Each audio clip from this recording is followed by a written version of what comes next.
Warning, this video is littered with spoilers from various JRPGs. Gaming is no stranger to tragedy. In JRPGs, usually within the first hours of the game, tragedy strikes and moves our beloved characters down their fated path. The power of tragedy as a storytelling genre or a literary device can illustrate the best and worst aspects of humanity. The long suffering of our heroes and the introspection provided by our villains can reveal some of the most hidden aspects of who we are and have the potential to be as people. I've noticed I'm very character driven, and one of my greatest joys in gaming is seeing a catastrophe, a powerful adversary rip away and annihilate everything the character holds dear, and see them evolve. Can they still be the kind person they once were? Or will the bitterness and hatred consume them? Do they fail and never obtain their goals? What aspects of themselves are they disgusted with? Can they correct it, or does it eat them alive? Do they make brash decisions? Or my favorite alternative, does it break them? This is a medley of my favorite tragic JRPG characters. Number 5. Although I love ragging on this character, I do feel for him. It's heartbreaking to see a character strive to do the right thing, only to fall victim to the very darkness that they were fighting. It almost felt unfair. He's a hero, a good guy, and good guys always win. He had great intentions, his heart was in the right place, but even so, that didn't stop him from being consumed. Terra from Kingdom Hearts Birth by Sleep. This is arguably my favorite entry in the Kingdom Hearts series because it created a solid sense of friendship between the three protagonists. All of the characters were likable and oddly relatable in some way, but one of them dabbles in something the other two don't: darkness. Terra can draw strength from the power of darkness, and due to his expressing that ability in the middle of his trial, he fails his Mark of Mastery exam. His progress toward his dream, becoming a Keyblade Master, is obstructed by his ability to control a part of his own nature. So of course he's hurt, perhaps even embarrassed.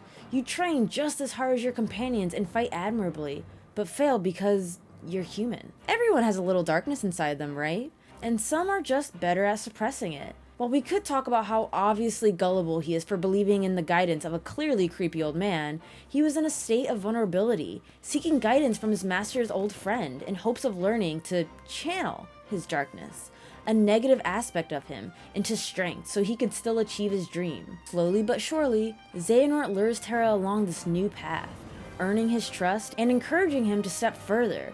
This progression is even reflected in the gameplay as Terra unlocks the darkness abilities. But his loyal and good nature blinds him, and eventually he is manipulated into slaying his own master. Just as Terra finally sees the light, it's too late. Xehanort takes control of him and uses his young body as a vessel to proceed with his plans. It's just sad, because Terra's final fight is his consciousness fighting Xehanort, and even though he wins the battle, his body is still submitted to Xehanort. I love his arc so much, and even though it's obvious where he's headed, watching his journey was a pleasurable pain that ended in tragedy.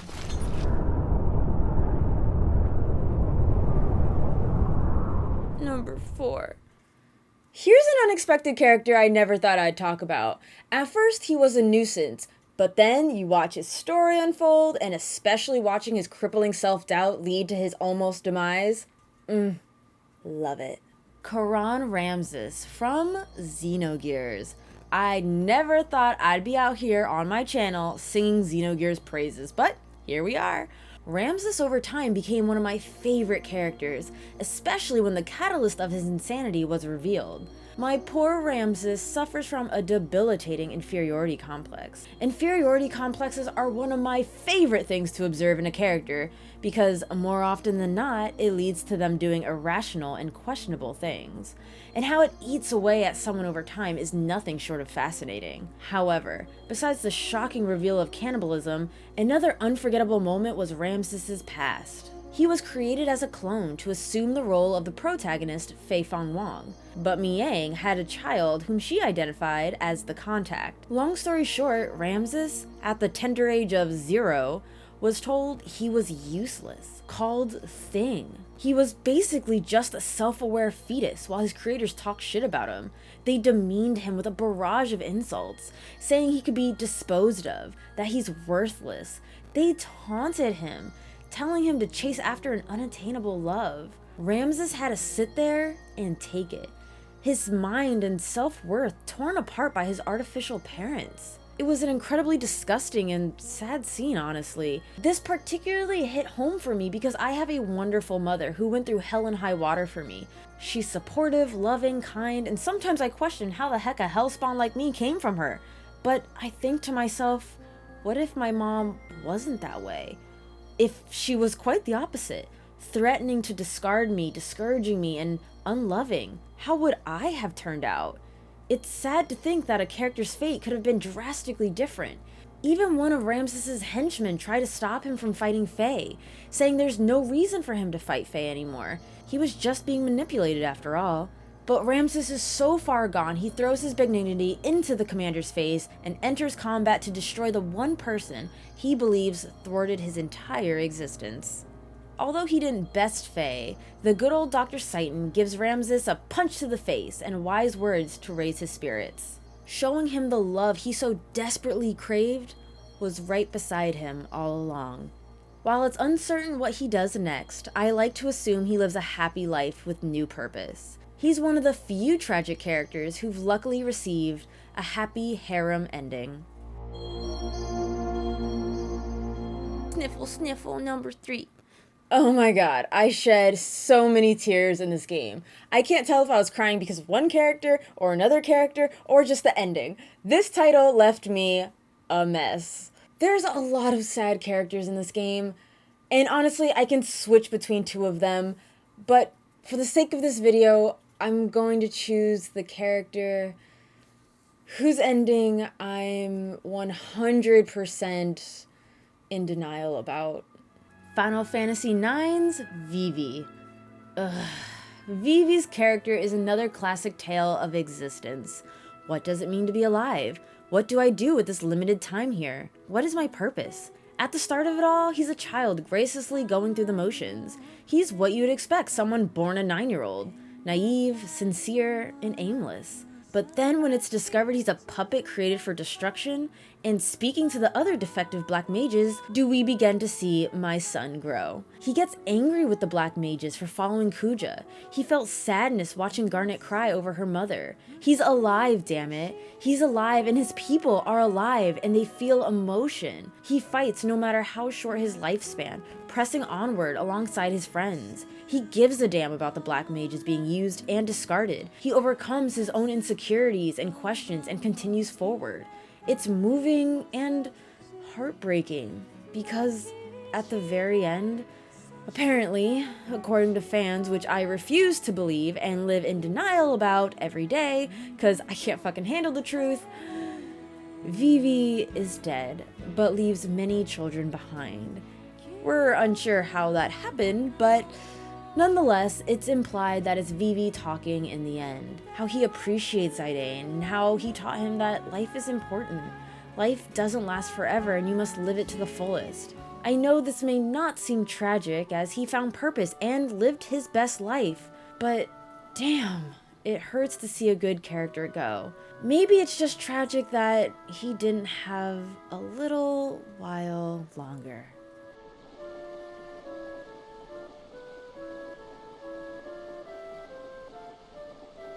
Boo-hoo, number 2.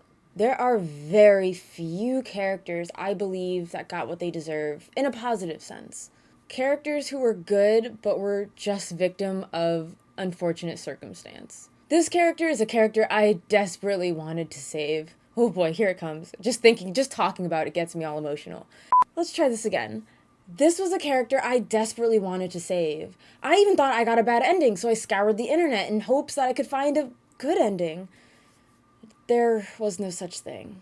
This game didn't pull any punches, and I truly believe that only the most heartless of gamers could keep from crying until the end. Mother 3's Claus, the older and courageous twin brother of Lucas, meets a horrible, horrible fate when the Pigmass army stirs up trouble by creating a forest fire and chimeras. Pretty much combined creatures. Trying to return home from their grandpa's house on the night all this chaos ensues, their mother, Hinawa, dies protecting the twins from the usual gentle Drago. This sets something off in Claus, wanting to seek revenge on the Drago for his mother's death, so he leaves alone. Flint, their father, and Alec, their grandfather, rushes to find Claus, following his trail, talking to people who've seen him, or finding his belongings. Mother 3 builds this moment up, completely leaving you with a sense of uncertainty. And just when you find the culprit, you see the Drago isn't even a Drago anymore. It's been mechanized, and after its defeat, the child Drago mourns the loss of its mother. Even the matriarchal Drago sheds a tear, as she shares the same fate as Hinawa. Then it's revealed Claus is never found, and perhaps presumably dead. But as we all know, some things are worse than death. Later in the game, you're told when 7 needles are pulled, a dragon will awaken, and depending on the heart of those who pull the needles will determine the fate of the world. It turns into a race against who can pull out the majority of the needles first, Lucas or someone else. Little hints are sprinkled throughout their adventure, such as the Pigmas army calling Lucas the commander and redressing him into uniform, or when Lucas answers the phone left by a needle, and the Pigmas notes the commander's voice is sounding more cheery than usual. And finally, you encounter the masked man himself, who can use the same psychic powers you can. While the cast of characters are unsure, you know exactly who the masked man is. But it doesn't quite hit until the final chapter where you meet the mastermind of the shit show, Porky Minch. And he says one of the most shocking, hurtful, white guy blinking me monologues I have ever heard. To me, it's up there with Luca Blight's pig scene, but it slaps different. I quote, "Huh? That monster's name is Claus? Its name is Claus? Huh, that almost sounds like a person's name, but now it's my robot. Not even a fragment of life remains inside it. It's Master Porky's slave robot. It does whatever I say. It acts on my will alone. It's my double. It doesn't know anything about who you are." And then he coughs, and at that moment I wish he just coughed himself to death. To Porky, Claus is merely an object, a tool for his own gain. Everything that Claus was and could have been were inconsequential because they didn't serve his purposes. Porky didn't care or acknowledge that Claus had loved ones, family, humanity. Claus is a living being, one whose absence from the lives of our protagonists gutted them, and to find out he was in the clutches of someone who thought he wasn't worthy of a name, let alone being considered anything more than a weapon, just made me wish I could save him. After Porky is sealed away from the absolutely safe capsule, it is time to face the masked man. It is time to face your beloved twin brother. The masked man strikes your party with lightning, effectively knocking them out, only leaving Lucas, who wore the Franklin badge that reflects, well, lightning. Now it's brother versus brother, but Lucas can't bring himself to attack Claus, only cry. The fight becomes a battle of endurance as you survive Klaus's onslaught of attacks. But it's not until you hear their late mother's voice call out to both of her sons that you realize you have to hold on long enough just for Claus to come to his senses. Each time her voice rings, the music changes into this soft and gentle tone that eases your spirit, even if it's just for a moment in time.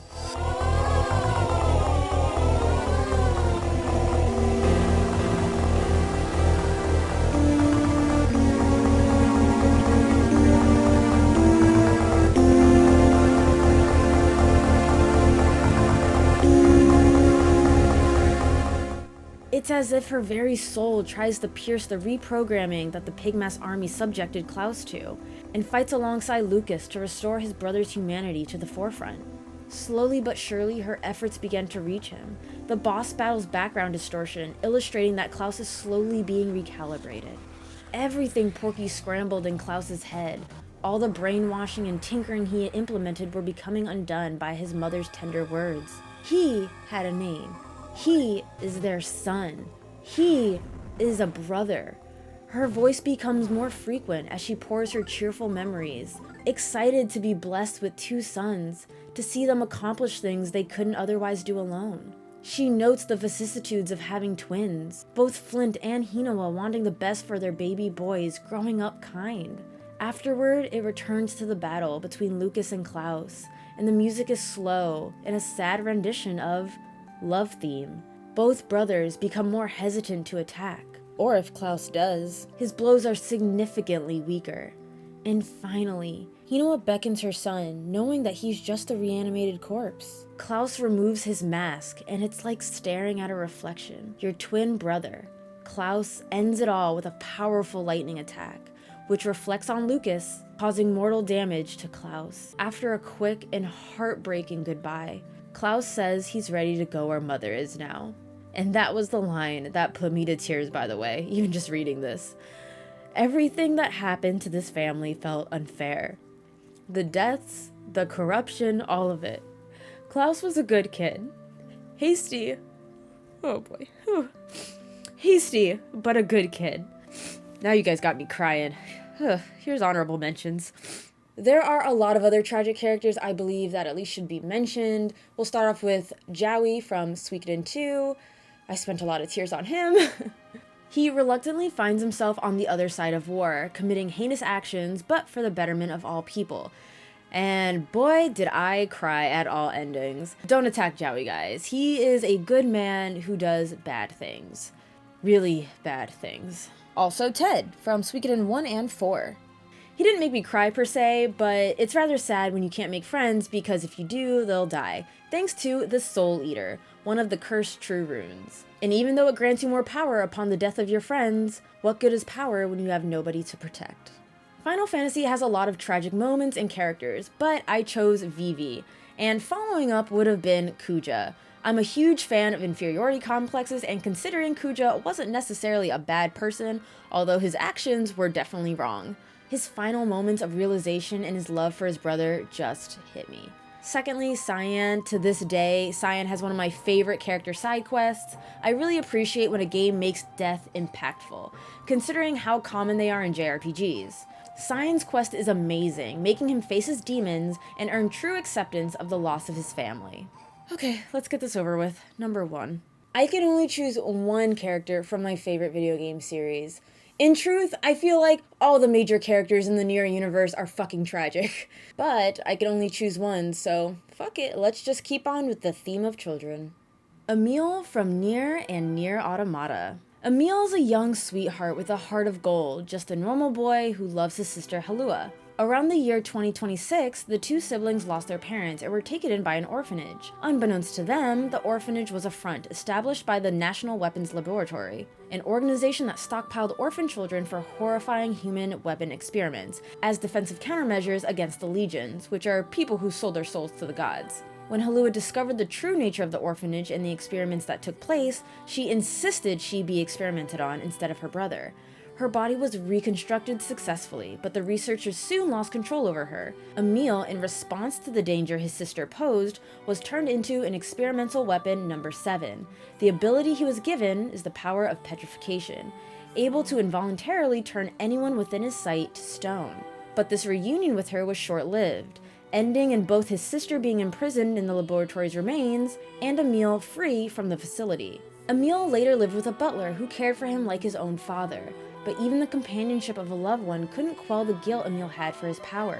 Emil had imposed on himself the punishment of constantly wearing a blindfold to protect others from the danger of his gaze. Later, needing the power of reverse petrification to save a friend, he once again reunites with his sister and absorbs her body for a cure to his power. What's sad is he's so ready to die.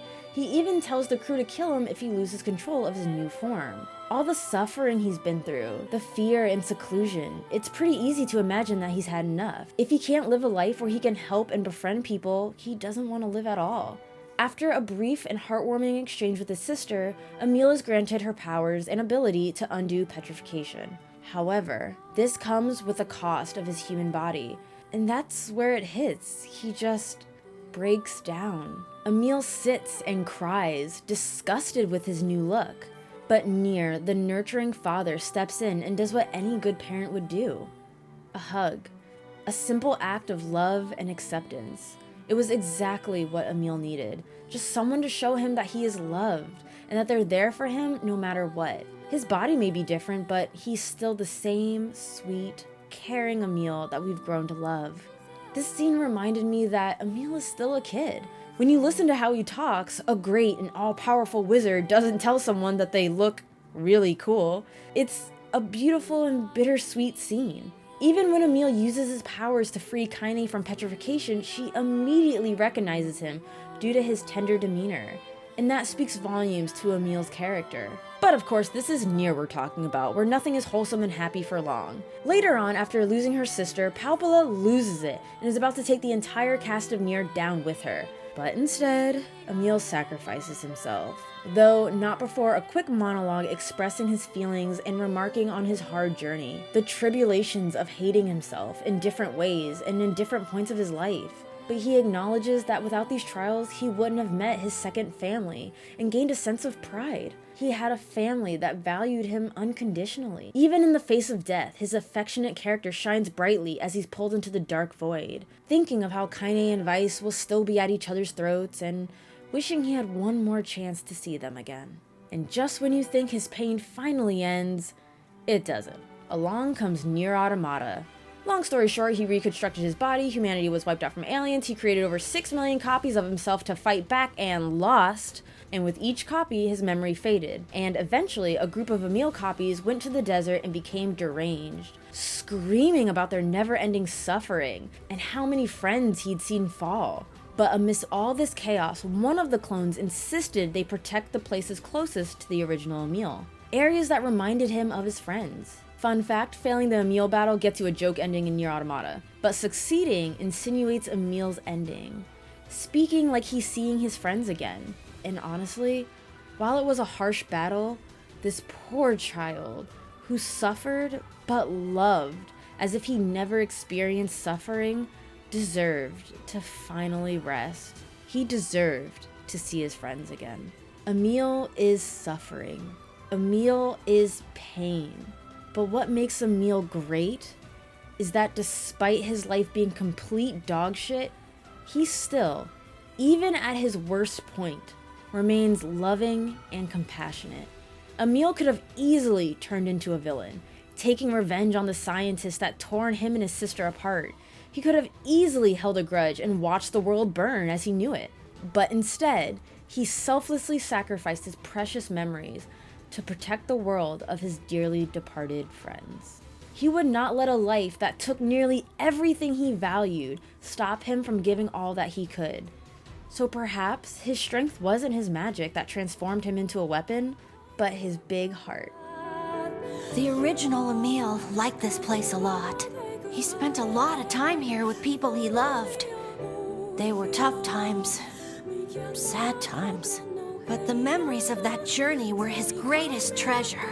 And Haha, my shirt was a spoiler the entire time. But fun fact, I actually flip-flopped a lot between Emil and Claus, my number 1, number 2. I could justify both of them, honestly. They both kind of hit different. I feel Emil had more suffering and he lived for a long time, where Claus, his suffering eventually came to an end. And I feel like it was more like hurtful for his family and loved ones versus like Claus alone. It was the way Claus was framed. Like, Claus made me cry a lot more than Emil. But Emil's story is just sadness, suffering, pain, repeat. Alrighty, well, this was a very emotionally draining video. I mean, writing this script, rewatching some of the cutscenes, oh my god, had me in tears. Just filming this script, like thinking and reliving those moments had me shooketh.